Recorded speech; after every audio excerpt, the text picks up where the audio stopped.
Welcome to Out of Home Insider, the loudest voice in out of home. Today's guest is Wes Frick. Wes is an out of home artist who leads advertisers from being total noobs to the format to looking like they've got a world-class team who's been at it for years. Getting a start locally with Lamar in Lubbock, Texas, Wes knows what it means to be boots on the ground, wearing multiple hats during that time that have helped refine his approach as an artist. With a passion for using out of home for good, Wes comes out of the gates firing with the economics of why most creative sucks and how we can use the medium to create more bottom line impact for humanity at large. And in a time where we're seemingly all consumed by data for targeting, data for measurement, the importance of great creative is more paramount than ever before. And if you want help pulling off your next campaign or connecting with more great folks like Wes, visit onescreen.ai. Without further ado, let's go. Welcome everybody to the Out of Home Insider Show, a podcast like no other, hosted by the one and only Tim Rowe. Get ready to have some knowledge dropped on you and to be entertained, because nothing's more valuable than food for your brain. So sit back, relax, we're about to dive in as the best industry podcast is about to begin. Wes, what did you just say about every billboard in the 50s was what?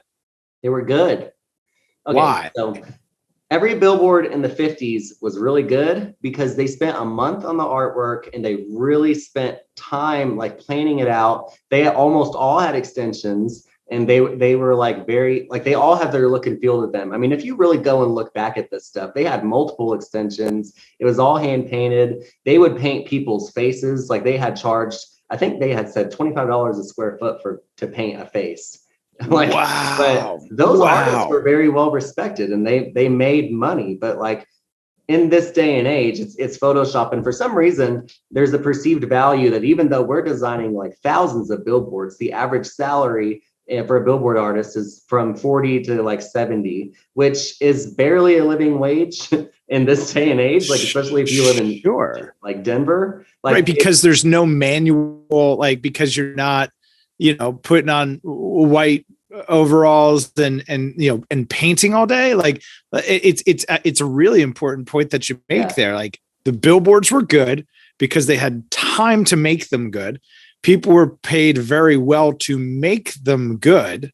Right. And we've slipped into this, because on the internet, everything's easy. So this should be easy. And the value associated with art, with what this is, has been so deeply diminished, but it's the most important part of out of home. Targeting and measurement don't matter if your creative stinks. The average expected turnaround time or you're fired in most billboard companies is we need this artwork today to 36 hours. However, that makes most billboards look average, and most billboards are average because the artists are underpaid and they're rushed. But if you give an artist, if you give your artist 150 grand and a week to do everything, then they're going to be innovative a lot, and they're going to make. It's a damn fine point. They're going to make. They will be innovative. They're going to make some of the best because they're not worried about their next meal. They're not worried about their kids having a college fund. When you have 150 grand, you have retirement savings. You have your 401k, you have your housing stuff paid for, you have a reliable mode of transportation, the kids are doing good, you're saving, you have emergency savings. At a $40,000 to $60,000 salary, it's your brain is just I love to do it. But the reason I started my business is because I would have to have 2 jobs to live in Denver, Sure, you're just trying to survive. Yeah. So I would just say if you really go back and look at the billboards from the 50s to the 70s, almost all of them are outstanding. Probably had teams working on them to paint it. They had an original classic feel to it. The messaging was really good on almost all of them. And now they're good, but most of them are rushed. Most of them are just what the typical billboard is. But I mean, they really they used to draw sketches. They used to draw sketches of the billboards and then they'd present them. And then once they'd approved, I think they'd put it on a projector and then they'd trace it and then they go in and paint it. And my thing is when right now, when you print 36 14 by 48s, you'll just print it. They used to go and hand paint every single 14 by 48. Every square inch of that. Every It was all touched 36 by a of them. human and a paintbrush. All of them. Right. And so, but there was a lot more that was involved in it, which I know a good amount of it, but there's probably a mountain of things where, I mean, there's people that used to paint billboards that could tell you a whole lot more, because they actually went and did it. But I mean, they're like, today's day and age, I just feel like the creative is undervalued in the industry, as you can see from the 40 to 60,000 perceived payment range that an artist is. But if I'm going to be responsible for millions of impressions with tens of millions of dollars in large markets and millions of dollars in smaller markets, I should probably be paid a wage that I'm not worried about what I'm going to eat next, or my savings, or what if my car breaks, what am I going to do? Because I mean, there's times I had to work 2 jobs to be a billboard artist. I would tell people, I make 50,000 designing billboards for all like 600 out of 800, and then I would go and wait tables for the other part of it to make sure I was good. And that, I mean, it's just the honest truth. It's not right. It's something that as marketing as a profession, we've gotten so far away from because of the digital landscape, and everything's so easy, right? And we've got AI, and AI makes creative and things like that. Like, It's become too easy, and we haven't put enough emphasis on what makes great creative great and why it's so important. You're tearing up like the whole interwebs. I love all of these mocked up creatives. It kind of reminds me of like Garbage Pail Kids, except yours are really beautiful designs and all original and unique. For folks that don't know, Wes Frick Design Agency. Wes, thanks so much for being here. Yeah, absolutely. It's good to be here with you and speak about stuff again in that out of home space. Yeah, heck yeah. We connected, I guess not all that long ago over the old LinkedIn. And you did something that just so stood out to me with your design of vinyl. You put these great little touches on there that only the installers see. You create these beautiful designs, and we're going to talk about all of the design work here, but it was your attention to detail and these thoughtful little messages that you include on a piece of vinyl that is only intended for the installer of that billboard. One person in the entire world will ever see that message. So really appreciated your thoughtful approach, and looking forward to the conversation here today. But how'd you get in and out of home? So I went to school for graphic design at South Plains College. And then I went to Lubbock Christian and got a bachelor's in it. And then my very first job was actually working at Lamar Advertising of Lubbock. I competed against some applicants and got the job. And ever since I just kind of was doing it, I fell in love with it. But I started at Lamar in Lubbock, Texas. Now I'm living in Denver, Colorado, and I'm kind of doing my own thing now. But that's how I got into it. Is as a designer? Yes, they were hiring a graphic artist specifically.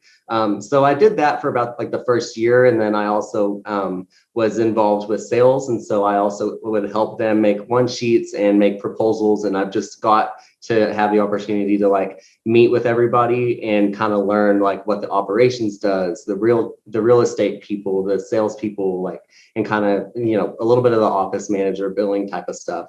But it's just something that I thought it was really cool, so I wanted to like grow in that space. So here I am today, kind of doing my own thing.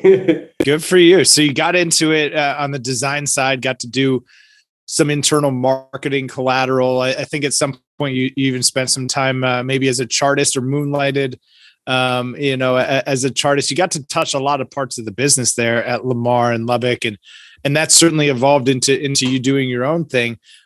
We talked a little bit about the market, and you had shared just such a astute perspective and some things that I really appreciate just from a good, sound, fundamental marketing standpoint. You didn't just like sign up to design billboards. Like you're a person that leans all the way in. Like when you do something, you go all the way. So that experience at Lubbock, that really shaped kind of the direction of your career. No? Right. Yeah. Because whenever you do a billboard campaign, they're not cheap. There's a lot that goes into it. And like, I think that people at first glance just think, okay, I'll put my ad up on this space and that's it. But really, like, it's just a completely different it's a completely different art form as far as the design goes. And the reasoning why we have billboards is to really solve an awareness issue. And it plays a key role in the overall marketing system. And there's just a lot to it. But people are going to spend thousands of dollars on their billboard campaign, possibly tens to hundreds of thousands. So when I'm dealing with a client that is going to put up a risk to go and do this type of stuff, like I really need to go in and like ask them what their goals are, who buys from them, understand where these people are, what they're actually trying to achieve. And then I also look over their social and their web, because we play a part in the system. Like there's a difference. I mean, really, because we make it, like billboards make it to where people are aware of a solution or a thing. And once they're aware, then they take action by going to a storefront, as you see, like, Cracker Barrel advertising with directionals everywhere. They specifically want people to go to the storefront. And so they feature the food and like a classic kind of feel to it. Or you have an awareness one where you have your political buys and they have a message that is controversial or something. And then it gets the people talking, but they talk and take that action online. So, being able to kind of go in and like diagnose what their problem is and actually recommend it is good. There's some clients where I say, don't do a billboard yet. When I tell them, no, I don't want to design your billboard yet, it probably is because they don't have a good website or their social media is dead. And I just think that those things need to be in place before you do a buy, because once you get the audience interested, then they will take action. But when they go to take action, it just has to compel them there so that they can buy, because you don't want your audience to bounce back. Like, it's is that a common misstep? Do folks not think about those things often enough in your experience? I've seen many clients who have done a billboard campaign, but they decide to use their Instagram only, or they're limited to using only their Facebook. And so like people that don't really What mean? So like, so like they'll put their brand up, but then they can't put their website because they don't have one. So they're kind of limited to only using that account as their directional. And so I would kind of rather them have something that can like bring it. Like if you're going to sell like t-shirts, I want them to be able to have a shop, not just an Instagram type of thing where they like email or like, I've seen people say, well, I don't really have a social or website, but put my email on the billboard. And it's just like, no, you need to have that in place before you do this. Because we're talking about like a local game here. Like this isn't, it's easy to get caught up in the glitz and the glamour of, the big brands that we see in Times Square and spectaculars and all these things. But at the end of the day, 80% of our industry is bought and sold locally. It's Joe's Pizza, right? It's Maria's, nail salon. It's small local businesses who in 2022 may still not have a functional website. They may only have a Facebook page or an Instagram account. Like these are real challenges at the local level. And again, 80% of our business is bought and sold locally.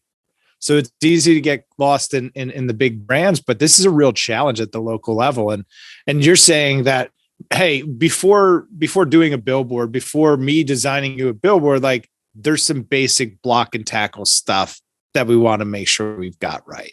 Right. Like basically what I'm trying to kind of say with it is, if you're going to do a successful billboard campaign, a lot of people are about to be aware of you and a lot of people are about to be interested in you. So you need to kind of have these things in place to be able to handle that audience, because if you don't, like you're going to lose out on a bunch of stuff. Like if you have a billboard talking about the Grand Circus and they go to the Grand Circus and it's like a tent and a dog or like it's, something stupid, like they're not going to go, they're going to bounce back and they're going to talk bad about you too. Right. It can come back to bite you the other way. I remember before I started selling billboards at Adams, I used to spend a lot of time in the market in Eastern Pennsylvania, where I ended up working. And I remember there was a billboard and it had this beautiful extension. I didn't know what an extension was at the time, but it was a martini glass, and part of the glass and the olive were, obviously coming off the billboard. You can probably imagine it there. And I forget what the copy was, but the copy was the most memorable part. It was this beautiful extension, beautiful creative. and the copy was really memorable. This is years ago, probably 3-4 years ago at this point. And I remember having, like, there was a special occasion or something, and I wanted to find a place to go to eat that was really nice. And that place, kind of stuck out in my mind because of the billboard. So, hey, mission accomplished. It got me to remember your ad, right? And while I have you on there, so in sales and in kind of like relationship building, people don't remember what you said, but they remember how you made them feel. That's right. When they used an extension that entertained you, or like no one really knows what the cows actually say for Chick-fil-A. People really kind of just know, well, they know eat more chicken, but like some of them are different. But as long as they have cows and cows painting, that's fun, and that's what brings right. And it's Chick-fil-A. Yeah, that's a great point. And thank you for stopping me and point that out. Because it was exactly that. It was fun. And then, and it represented what I kind of envisioned, which was like, a nice place to eat, but wasn't too stuffy, right? They were willing to have some fun with, it was cheeky copy. Yeah. And so I Googled the copy. I Googled the tagline and nothing showed up. And I was like, that's weird. Like maybe I'm searching it wrong. So then I added some geo filters to it and there was still nothing. I ended up having to go to the Adams Outdoor LinkedIn and scrolling through all of the posts, hoping to find a picture of the billboard, right, so that I could figure out who the restaurant was, so that I could go there. It was a total miss. That restaurant still advertises on billboards. Hopefully they've since figured that out. But that stood out to me as a marketer. I was like, what a waste! You did everything. You did all of the hardest parts. Yeah. And as a consumer, unless I really wanted to eat there, I wasn't going through all that work to find out what the hell the name of your restaurant was. Like, it's such a miss. And I appreciate that you're willing to stop folks and say, hey, you know what? Slow down a second. Let's think about this whole thing. Let's think about it holistically. So let's say, okay, they've got a website. They passed the sniff test. Like, this is a real business. We can drive traffic. We can put them out into the world. What are like the top 3 things that people get wrong when they start to think about designing a billboard? What do you have to talk people off the ledge from? I think so. I would say the first thing is don't make the message for the business. Make the message for the business's customer, because they're the ones that are going to see it and have that need. One thing that I see with the businesses is they'll try to like put their brand and what they do out there, and that's okay. But they just kind of need to answer why why that plumber, because you'll see very professional looking billboards for banks and stuff that look really nice, but they just don't grab you or like say something. But then you see another one that's like for, free invoicing, or they'll give you like 2% cash back on your debit card, and people who are, they show some sort of benefit to get people in. The second thing, so the first thing is design for the business's customers, not the business. The second thing would be, you just got to keep it simple. It's challenging to be simple. This medium, it is mandatory to be simple. It's not optional, because you have to do it simply to really kind of get people. Most people don't look. So if you give them something that kind of iconic, they will. And so it's just kind of being able to understand who they are as a brand and presenting anything that's as least simple and eye-catching to them. But you have to have a consultation and break that down. Simplicity, color contrast, typography, legibility, brevity, all that. Like, it has to be done that way, because we are a medium that if you aren't demanding attention, then it doesn't work. Out of home doesn't work if it's not simple. And sometimes, I don't know, sometimes there is a super busy message, but it's making fun of it being busy instead of simple. Like Chipotle had one that had like 25 words on it, but they knew. Oh yeah, and just a few of them are like bolded out or whatever. Yeah. The ingredients one, maybe. The ingredients one, yeah. That's where that one's busy, but they knew what they were doing and it worked. So okay, simpleness. Simpleness. Make the message for the customer. Simple is hard, but required. And then all of like the design elements, the contrast, the colors, the typography. I think, and it's, it's easy to put into an outline, and it's easy to recognize when you see it, but it's really, really hard to do well, consistently, all the time, for all sorts of different clients across different industries and verticals with different brands and messages. It's not an easy thing to do. by any means. The third thing about design is consider location, because if they're going to do 20, like my thing is, if you're going to do a buy with me and you want me to design your 25 billboard campaign, you need to have the artwork customized to every location, because if you have your billboard close to the road, great, you can read it. But if there's a chance that you have a board that's like not very good, it's a really kind of far read, you may have to switch that up to be something different. Because if you blanket a message across those 25, it'll be okay. But like if it's custom to every single one, then that's kind of the kicker, because the location matters. I mean, if you are a green landscaper and your billboard is right by trees, you need to change it a little bit, or else you're going to blend into the environment. And so stuff like that. That makes a ton of sense. I know where you're at. How do you for an advertiser, that some of that might sound hard or like a lot of work to go through all these things. These are things that you as a billboard designer, as an out of home designer, and someone who understands how it's bought and sold, where placements are relative, you really offer kind of a unique strategic advantage in that you can paint that whole picture, no pun intended, or maybe pun intended. But does that ever scare folks off with the, hey, you should be considering a design for each of these? Or how do you manage that expectation? Maybe for somebody that hasn't done out of home before, I think it's important to start from a really good fundamental foundation, and everything that you're describing, I couldn't agree with more. For somebody that's maybe not convinced, can you just talk through like what that process looks like? Does it actually take more time? Does it impact the client at all? To work with somebody like yourself and consider all those things? So like they don't necessarily need to do 25 different ideas. They just have 25 different locations. So with that being said, they probably have 3 to 5 different ideas that they're going to use across those 25. So it's really not too much. But like what I do, and this is, it's what I do because I have placed multiple buys for local and national, and I've just kind of seen. So there is one I had done in particular. They had like 100. And what I did is they had 15 sizes, and they had left and right hand reads. And what I did is I made a left and right hand read version of every artwork for them. So like if there was a 14 by 48 right hand read, it had this creative.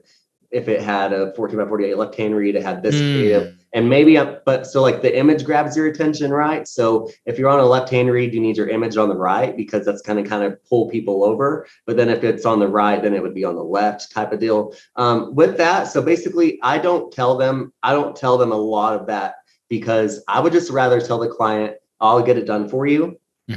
Because like, I don't want them to think like a million things. To do all these things. Like, sure, my life is hard. I know the complexities of doing a big campaign like that. All I want them to know is I've got you back. Like I don't need to explain every single detail. I just need them to say, yes, I'll take care of it.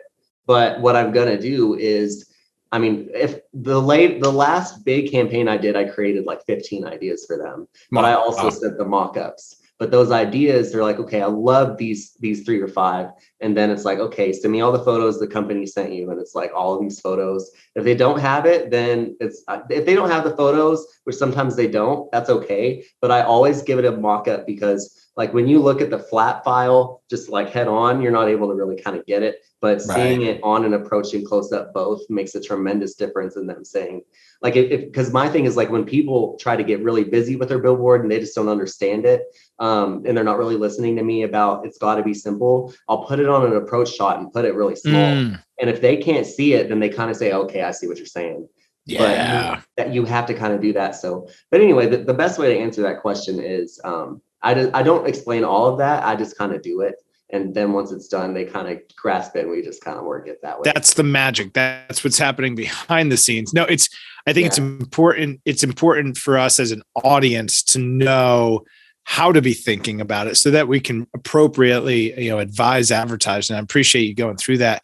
You touched on for a second there the importance of knowing the location for the creative. You shared such a fun story the first time that we talked. I'd love to maybe retell that story. It was about how so many folks want to advertise in Dallas, and you brought up this great story about this one road through this rural part of the state And if you're trying to reach this audience, this is the road to be on. Can you recreate that journey? When you talk about location, it just made me think Was it of about price? It was about, you know, brands wanting to buy like downtown Dallas, but that there's this stretch of road out of Dallas where like super high income, they're going to the lake, that kind of story where because we get that a lot, right? Like we're drawn to these top markets for all the reasons that we should be, when the reality is we're trying to reach an audience. Audiences demonstrate behaviors. Those behaviors are reflected in the real world via movement, and that understanding how an audience behaves and moves can actually unlock discovering underpriced and undervalued opportunities. And that was the story that you shared about Dallas. I'm hoping that you could maybe retell or reshare that. Okay. So if you want to target an area, like when you do a billboard campaign, you really kind of got to do it for 3 months and up. And so, because you need to be there for long enough to really get the market to know you. And so, all right, so let's say the boards in Dallas are like $8,000 because it's Dallas and they all get 1 million impressions weekly. Like they're expensive, but they're good boards, all of them. But if you do like the outer ring of that, like if you do billboards of the outer ring, but you do it for like 3 to 6 months, you could get like 3 times less the rate, but also target traffic traveling to Dallas. You can get traffic that goes from Dallas to other places. So one of the things we used to do in Lubbock was a circle, kind of. Lubbock's like a big circle and they have like 6 roads coming in. The road, like the billboards in Lubbock would be a lot more expensive than the ones on the outskirts, but the outskirts would target everyone coming in because you'd have to go on that road. So like whenever I just did a campaign for my yoga studio, and they are targeting traffic next to other yoga studios, but they have to go on that road to get it. So if you put a billboard that has to go to Dallas to get to Dallas, then you're going to get everyone going to Dallas. Like you're going to get, like you could put something in downtown, but if they don't go downtown, they won't see it. So it could be a better option to just do something on the outskirts and get everybody coming in that disperses in Dallas. But there you go. Yeah. There's a pro tip. This episode's already stacked with pro tips. Wes, if it's cool with you, I love this that you do, and just want to share it with the audience. If you don't yet follow Wes on LinkedIn or aren't connected with him, really encourage you to do that, because you come up with these, you make these brands up, and then you create these awesome designs and you share them out. And I think that they're just such a great representation of your work, but also really good perspective for a lot of the things that you're talking about here on this episode. Can you talk us through, like, these are not real brands. These are concoctions of your imagination. Right. The reason I'm creating my own brands and the reason I'm creating like these kind of advertisements is to show people what I kind of want to see, because out of home is supposed to be kind of cool. And also I can put these up like that one right there is perfect. Like this that's one? Something the perfume one. Got it. That's something I completely made up. But like so if a real brand wanted to do that has that type of product, I can do it. But this allows me to put something like that out there as a new designer, new business. Now that one's real. That Mendoza's. This is real. Yeah. Listen, you posted this the other day. It made me hungry. If you're listening to this on the audio version, again, just go connect with Wes and go through his post and save a bunch of time. But if you want to jump over to the YouTube version, you can see what we're looking at together here. This is, I mean, it looks delicious. Mendoza's authentic Mexican food in Nevada. This is a killer design. Talk to us about this one. So this one, so they're using a directional on a busy road that kind of needs to target traffic, like as a restaurant, taking people from a busy road to eat there. So what I did, they're on exit 105. So as you can see on the taco plate, they have that sauce in the middle. And so I kind of put that as the 0 so that people would understand, 105, so that when they think of Mexican food, they think of Mendoza's. And it's just, as they pass that, it's just really simple. The other thing is their logo is red. And like I wanted to use red because it makes you hungry. It grabs your attention. The yellow kind of features some like fun, like type of textures in there that kind of relate it. And then it's also very attention grabbing. Yeah. But yeah, red, black, yellow, white is the vibe. But the reason I did it this way is to like, food, who it is, where you go. That's it. Like I needed to come across quickly. And back to your point about simple. I mean, that's it. Like, here's the product. Here's where to get off the highway. Like, here's who to go get it from, and here's how to go get there. Right. In 3 very simple steps on a beautifully designed piece of outdoor. When does this go up? This is going up in Nevada. We're gonna have to get some weigh in. A week. Arbor got approved on Thursday last week. So I'd say about like either this week or next week it should go up. We're recording this on March 29th. So it's going up the first week of April. This episode's probably being released like a week or two after that.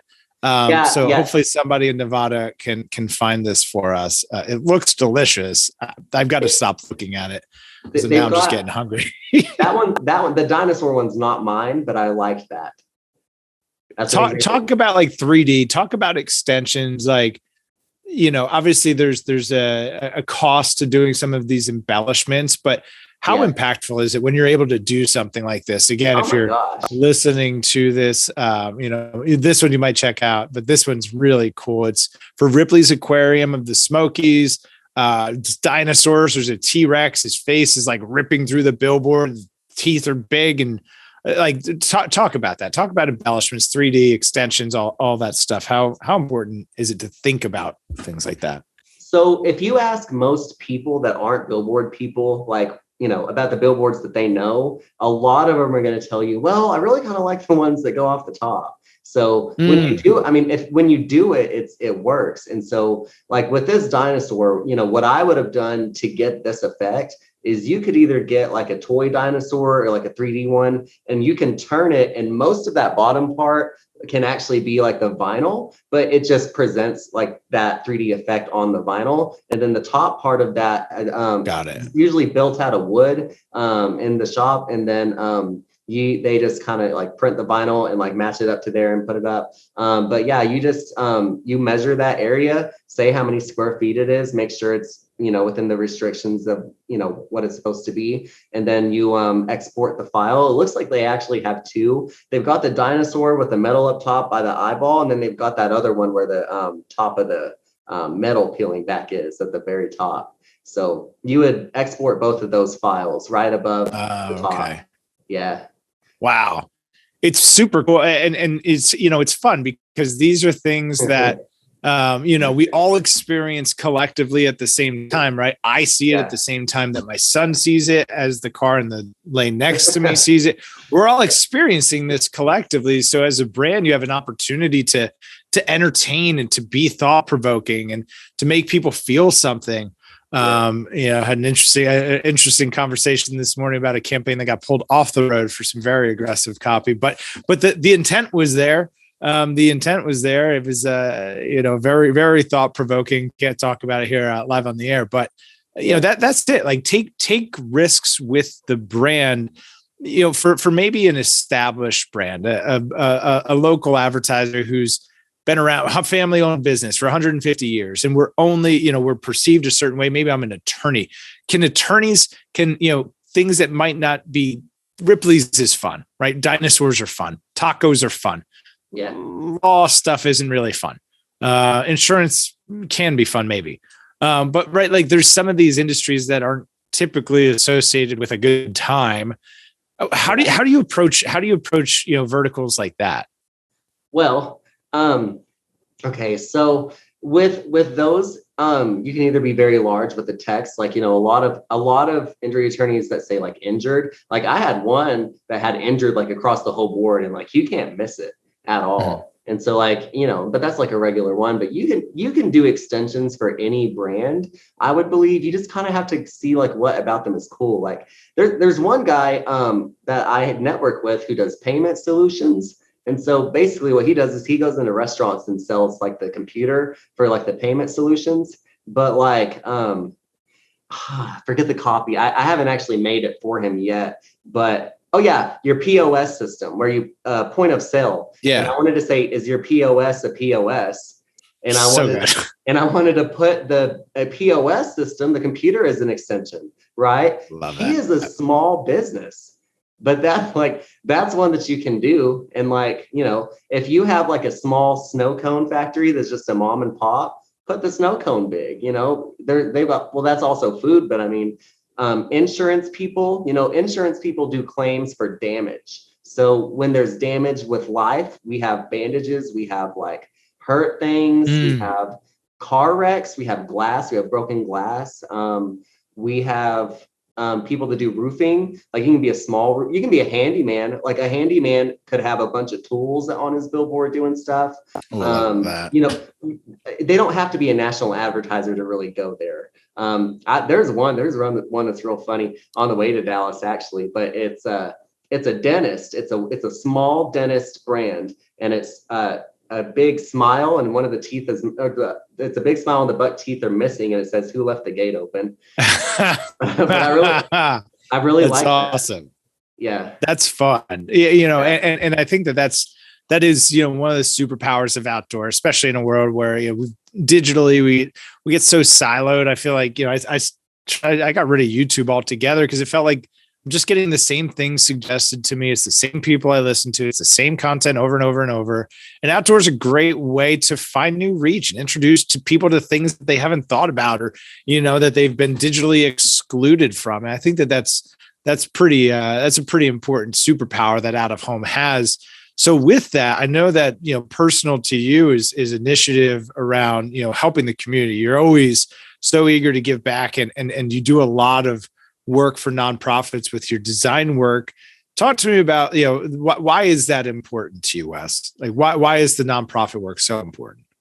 So like back in 2020, right when COVID happened, like right when George Floyd happened, like everybody was arguing on Facebook bad, like it was COVID, we were closed, people weren't making money. So like we put a bunch of positive messages out like constantly. And as you drive by, it makes your day better. Like so we have 365 days. And if you're passing positive messaging on many of those days, that actually is kind of cool to look at. I mean, that's the reason that where if you just put like choose happy, have a good day type of stuff, like it matters, like that works. And I mean, here's the thing, like digital billboards, they have either 6 or 8 slots. They pay the same amount for their lease, whether they have so many sold or so many not.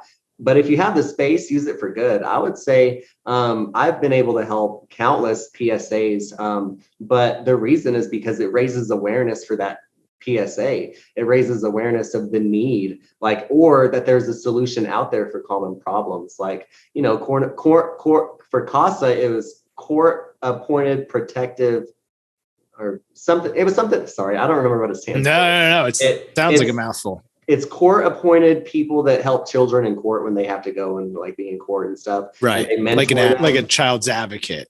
Right. So but you don't think about that every day. But if they were to put up a billboard to raise awareness, it just lets people know that there's an option out there for people. Yeah. They're, like save the rainforest type of stuff, out of sight, out of mind. But, if there were billboards that said stuff like that, we would be more aware of like, hey, we should probably quit throwing our plastic in the ocean. We should probably do something about this. There's funding, there's funding for hunger. There's funding for homelessness. What is the overall need? Because like most people, like most people on average, if they donate to a cause, it's like 50 to 100. But businesses, when they get involved, they donate more. It's also like a tax benefit to them to donate and help. So raise awareness that it only costs $2 million to feed every kid in Denver. And then Denver's like, really? Right. We can do that. And the next thing you know, sure, that's a rounding error. Right. But like when the community knows the actual need, like it only takes $2 million to feed every kid in Denver let's schools, go.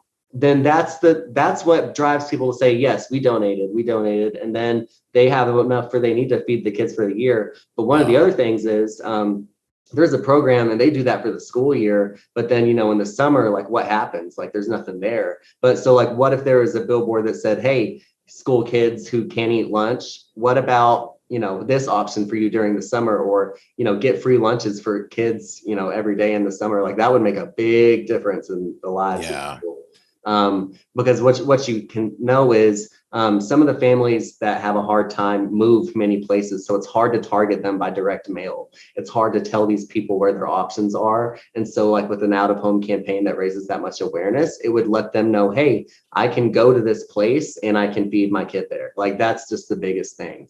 It's huge. For and that, there might be limited access to Wi-Fi, or there might only be there may be no mobile device in the home, or only one, and it's used for a dedicated purpose, which is to communicate, right? So it's not being passed around. Like it's it's sometimes we should be so fortunate, but that's a reality. Like that's real. I saw something the other day. Maybe it was I don't want to say it was a Facebook ad, but it was something online, and it was essentially to the effect of like, if you're homeless and hungry, like we can help. And I thought to myself, like, this is on my phone. Like, I can't imagine that like you're reaching a lot of the homeless population with your digital ad, but I bet you could reach a lot more of them with a billboard. Well, I bet a lot more people would be impacted if you did something out of home. Yeah, many homeless people actually have phones. Like a lot of them actually do have phones, but there's not all of them that do. So like one of the other things is that there's like out of home advertising isn't just billboards. Like it's also transit, and it's also like public spaces. And there's a campaign that was done in Dallas for the Salvation Army that basically told people, if you're hungry, go here. If you need clothes, go here. If you need job, here, counseling, all of that. But reach the people where they are, Reach them where they are. That's, reach them in public spaces where, yeah. Like I think that's it. That's the hot take. That's the exclamation point. Reach them where they are. Wes, if folks want to get in touch with you, if they want to learn more about what you do or how to work with you, what's the Latin long? How do they get in touch? If they need their billboard designed or just anything, they can email me at wes@billboarddesign.com, or they can just, they can email me there, or go to my website, wesfrickdesign.com or billboarddesign.com. And then I have other stuff there that you can do. Awesome. We'll make sure to link to all that stuff. I know that we covered a lot. Is there anything that we missed along the way? Should we do a part 2? How do we do? I'd be down to do a part 2. But I think today we covered quite a bit, but I mean, I have a whole lot more to tell you, but that would be a whole nother like 9 hours. So well, deal. So there it is. We're going to put part 2 on the books right after this. Wes, I can't thank you enough for being here and just all the insight that you shared today. It's great to meet with you today, and thank you for letting me be on. Absolutely. Well, you'll be back. You'll be coming back, and we're going to get that locked in right after this. But if you found this to be helpful, please share it with somebody else who could benefit. As always, make sure to smash that subscribe button down there in the corner. If you're listening to this on audio, please throw a follow wherever you're listening to the podcast. And we'll see y'all next time. Quarter century, I finally came to my senses. I finally got my hand up on the tinted Benz, kid. I see the world clear through my tinted lenses. With the dream and the drive, the possibilities endless. Now print that, send this all the way to Tokyo. Take a trip down south, down to Mexico. Next stop, Shanghai, the world-class trade show. First class all the way, cause that's how we roll. Yeah, call us the rock star businessman. Rockin' shows, we handle business, man. We got our own future in the palm of our hands, cause divided we